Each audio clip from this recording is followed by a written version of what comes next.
Rafale प्रकरणावर लोकसभेत झालेल्या चर्चेत काँग्रेस अध्यक्ष राहुल गांधी यांनी पंतप्रधान नरेंद्र मोदी यांना हिम्मत असेल तर सभागृहात येऊन उत्तर द्या असं थेट आवाहन दिल्यामुळे मोदी शुक्रवारी सभागृहात राफेलवर सविस्तर बोलतील अशी शक्यता आहे।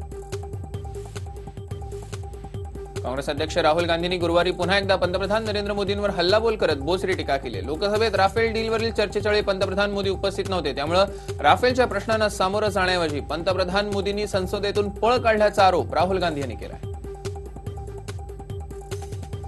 संसदेत परराष्ट्र मंत्री सुषमा स्वराज यांनी स्पष्टीकरण दिले, मात्र स्वराज यांचं स्पष्टीकरण काँग्रेस खासदारांना आवडलं नाही, त्यामुळे भाषण सुरू असतानाच काँग्रेस खासदारांनी सभात्याग केला। आता कोणावरही आधार क्रमांकासाठी सक्ती करता येणार नाही असा निकाल सर्वोच्च न्यायालयाने दिल्यामुळे केंद्र सरकारनं बुधवारी लोकसभेत आधार विषयक सुधारणा विधेयक सादर केलं।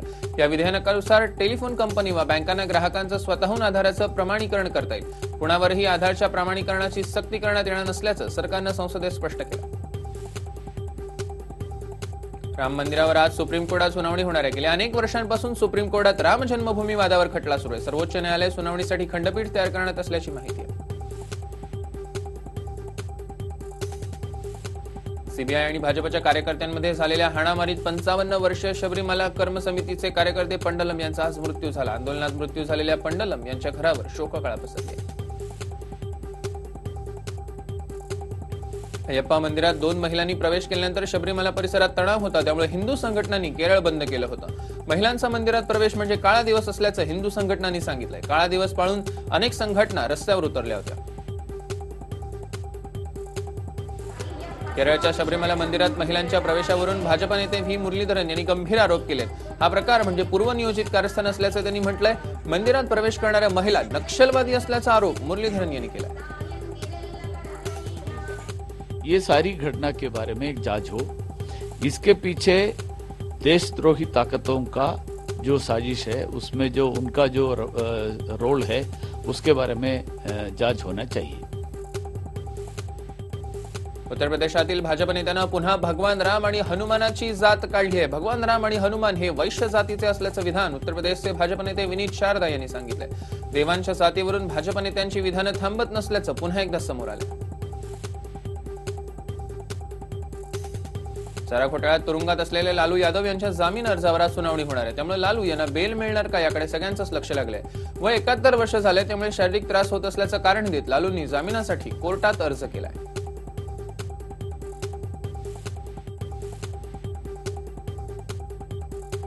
काँग्रेसनं देशाला गरिबी हटावचा नारा देत फसवलं आणि आता तसंच कर्जमाफीच्या नावाखाली काँग्रेस फसवत असल्याचा आरोप मोदींनी केलाय।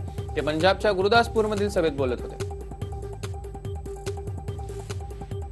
काँग्रेसचा इतिहास शीख भाऊ बहिणींची हत्या करण्याचा आहे। काँग्रेसनं देशात दंगली घडवणाऱ्या आरोपींना मुख्यमंत्रीपदी बसवलं अशी टीका मोदींनी कमलनाथांचं नाव घेता केली। भाजप खासदार शत्रुघ्न सिन्हा यांनी मोदींच्या मुलाखतीवर टीका केली आहे। मोदींची मुलाखत नियोजित असल्याची टीका त्यांनी केली आहे। मोदी रवीश कुमार आणि निनोद दुआ यांच्या प्रश्नाला मोदी का उत्तर देत नाही असा सवाल सिन्हा यांनी उपस्थित केला। पंतप्रधान नरेंद्र मोदी जेव्हा बोलतात तेव्हा खोटंच बोलत असल्याची टीका आंध्र प्रदेशचे मुख्यमंत्री चंद्राबाबू नायडू यांनी केली। काही दिवसांपूर्वी मोदींनी आंध्र प्रदेशातील सरकारमध्ये भ्रष्टाचार केला असल्याचा आरोप केला होता, त्याला चंद्राबाबू नायडू यांनी उत्तर दिलंय। काँग्रेसपेक्षा जास्त अन्याय मोदी सरकारनं आंध्र प्रदेशवर केल्याचा आरोपही त्यांनी केला। प्रवीण तोगडिया यांनी पुन्हा मोदींवर हल्लाबोल केलाय। मोदी सरकारच्या 4.5 वर्षातील कार्यकाळात 52,000 शेतकऱ्यांनी आत्महत्या केल्याचा दावा तोगडिया यांनी केलाय। सरकारच्या नीतीमुळे शेतकऱ्यांच्या आत्महत्या थांबत नसल्याची टीकाही त्यांनी मोदींवर केली आहे। 2019 साली लोकसभेत भाजपच्या विजयाबाबत मोहन भागवत यांनी साशंकता व्यक्त केली आहे। 2019 साली भाजप पुन्हा सत्तेत येणार की नाही हे माहीत नसल्याचं भागवत म्हणाले। राम मंदिराच्या मुद्द्यावर मोदींचं विधान आणि 3 राज्यातील भाजपचा पराभव या पार्श्वभूमीवर भागवत यांनी आपलं मत व्यक्त केलं। दर महिन्याच्या 1 तारखेला राज्याच्या सचिवालयामध्ये वंदे मातरम म्हणण्याची प्रथा बंद करण्याच्या निर्णयावरून मध्य प्रदेशचे मुख्यमंत्री कमलनाथ यांनी घुमजाव केलाय। वंदे मातरमला आमचा विरोध नाही, ही प्रथा काही कालावधीसाठी स्थगित केली आहे। नव्या स्वरूपामध्ये वंदे मातरम पुन्हा सुरू करण्यात येणार असल्याचं कमलनाथ यांनी सांगितलं। काहीतरी गमावून शिवसेनेसोबत युती करण्यास भाजप अध्यक्ष अमित शहा यांनी नकार दिला, त्यामुळे महाराष्ट्रातील सर्व 48 जागांवर लढण्याची तयारी ठेवा असा आदेश त्यांनी सर्व खासदारांना दिला। युती संदर्भात शिवसेनेच्या प्रतिसादाची आम्ही वाट बघू, मात्र झुकणार नाही असं अमित शहा यांनी सांगितलं। सर्वोच्च न्यायालयाचे मुख्य न्यायमूर्ती रंजन गोगोई यांना पदावरून दूर करण्यासाठी महाभियोग चालवण्याची विनंती मोदींना करण्यात आली आहे. मोदींना पत्र लिहून रंजन गोगोई यांना हटवण्याची मागणी करण्यात आली आहे. राम मंदिराचे पक्षकार महंत धर्मदास यांनी ही मागणी केली आहे. देशात आता 5वीत आणि 8वीत शिकणाऱ्या विद्यार्थ्यांची परीक्षा होणार आहे. परीक्षा घेण्यासंबंधीचं विधेयक लोकसभेत पास झाले, त्यामुळे आता 5वी आणि 8वीच्या विद्यार्थ्यांना परीक्षा द्यावी लागणार आहे. शाळेतील मुलांची गुणवत्ता घसरत चालली असल्यानं केंद्र सरकारनं परीक्षेविषयक विधेयक पास केलंय. छात्र तीसरी का पाठ नहीं पढ़ सकता, 7वीं का छात्र चौथी का गणित नहीं कर सकता। अगर इस तरह से स्थिति है शिक्षा की, और 9वीं में 20% ड्रॉप आउट और 10वीं में और 20% ड्रॉप आउट होता है, तो ये समाप्त करने के लिए 5वीं और 8वीं में परीक्षा होगी और यह अधिकार हमने राज्यों को दिया है। दिल्लीतील मोतीनगर येथील सुदर्शन पार्क परिसरातील पंखे तयार करणाऱ्या कारखान्यात रात्री स्फोट झाला. भीषण स्फोटात काम करणारे 7 कामगार जागीच ठार झाले, तर 8 जण गंभीर जखमी झाले. स्फोटानंतर कारखान्याचा काही भाग कोसळलाय.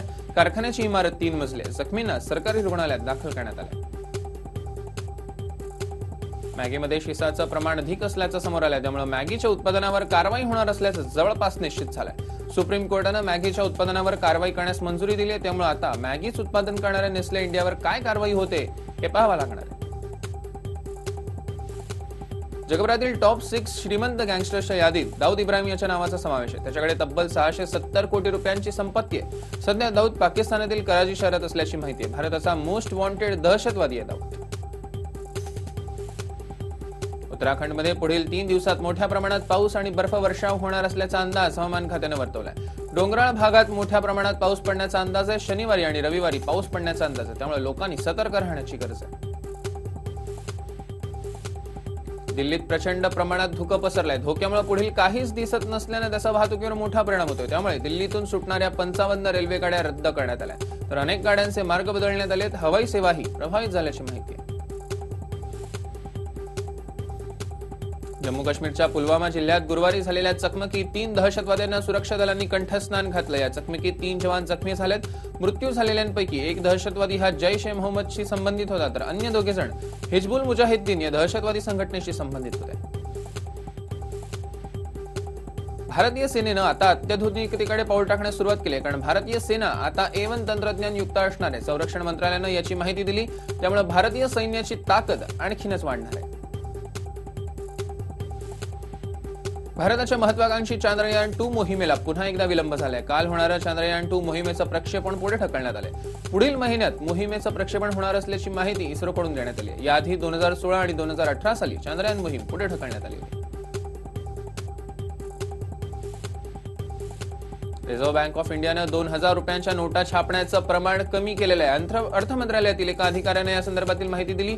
जुन्या नोटा बंद करून 2000 रुपये आणि 500 रुपयांच्या नव्या नोटा चलनात आल्या. आता हळूहळू 2000च्या नोटांची छपाई सरकारनं कमी केल्याची माहिती सूत्रांनी दिली आहे.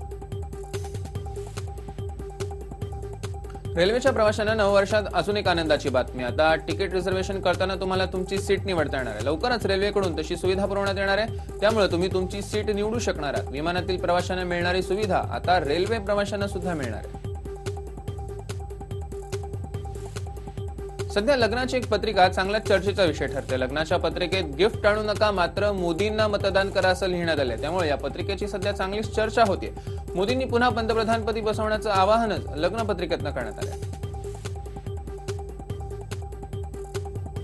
तर एकीकडे व्हॉट्सअपचा वापर करून एक लग्नपत्रिका तयार करण्यात आली आहे. व्हॉट्सअपमध्ये असणाऱ्या सर्व फीचर्सचा वापर करून लग्नपत्रिका तयार करण्यात आली आहे. मुलगी आरजू ही मेकॅनिकल इंजिनियर आहे, तर मुलगा वेब डिझायनर आहे. दोघांच्या डोक्यात व्हॉट्सअप लग्नपत्रिका तयार करण्याची संकल्पना आली. अमेरिकेचे राष्ट्राध्यक्ष डोनाल्ड ट्रम्प यांनी नव्या वर्षात मंत्रिमंडळाच्या पहिल्याच बैठकीत बोलताना पंतप्रधान नरेंद्र मोदींची खिल्ली उडवली होती. अफगाणिस्तानात लायब्ररी उभारण्यासाठी भारतानं निधी दिला, त्या मुद्द्यावरून त्यांनी मोदी यांची खिल्ली उडवली. अफगाणिस्तानात बांधलेली ही लायब्ररी कोणाच्याही उपयोगाची नाही असं ट्रम्प म्हणाले. बांगलादेशातील निवडून आलेल्या संसद सदस्यांचा काल शपथविधी झाला. बांगलादेशातील 11व्या संसदेसाठी संसद सदस्यांनी शपथ घेतली. यंदाच्या निवडणुकीत 18 अल्पसंख्याक उमेदवार मैदानात उतरले होते. सर्वच्या सर्व 18 लोक विजयी झालेत, त्यापैकी सर्वाधिक हिंदू आहेत. पाहून अनेकांना हे झाडाचं पान असल्याचा भ्रम होतोय, मात्र हे झाडाचं पान नसून फुलपाखरू असल्याचं नंतर लक्षात येतं. हा व्हिडिओ अनेकांना आश्चर्याचा धक्काच देतोय.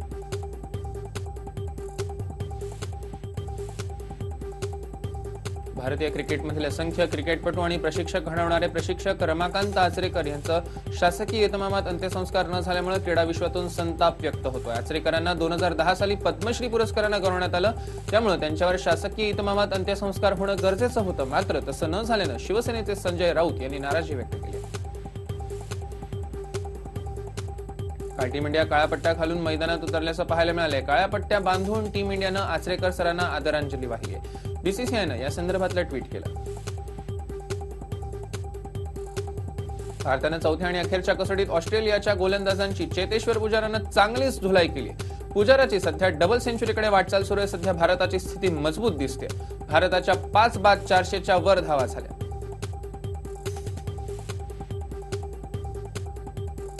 कोहलीनं या सामन्यात 19,000 आंतरराष्ट्रीय धावा पूर्ण करतानाच मास्टर ब्लास्टर सचिन तेंडुलकरचा विक्रम मोडीत काढला। सचिननं 432 डावात 19,000 धावा केल्या होत्या, तर कोहलीनं 399 डावात हा पराक्रम केला।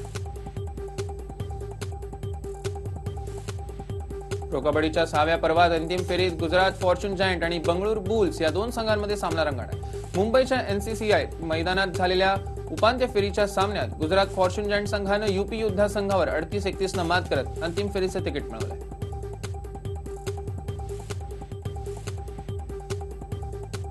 ज्येष्ठ अभिनेते कादर खान यांचं निधन त्यांच्या एकटेपणामुळे झाल्याचा खुलासा अभिनेते शक्ती कपूरनं केलाय। अखेरच्या दिवसात कादर खान यांच्यासोबत कुणीही नव्हतं, ते फार एकटे होते असंही शक्ती कपूर म्हणाले। त्यांच्यासोबत 100 पेक्षा अधिक चित्रपट केल्याचंही त्यांनी सांगितलं। अजय देवगणच्या तानाजीचा फर्स्ट लुक रिलीज झालाय। या चित्रपटाबद्दल प्रेक्षकांमध्ये उत्सुकता वाढली।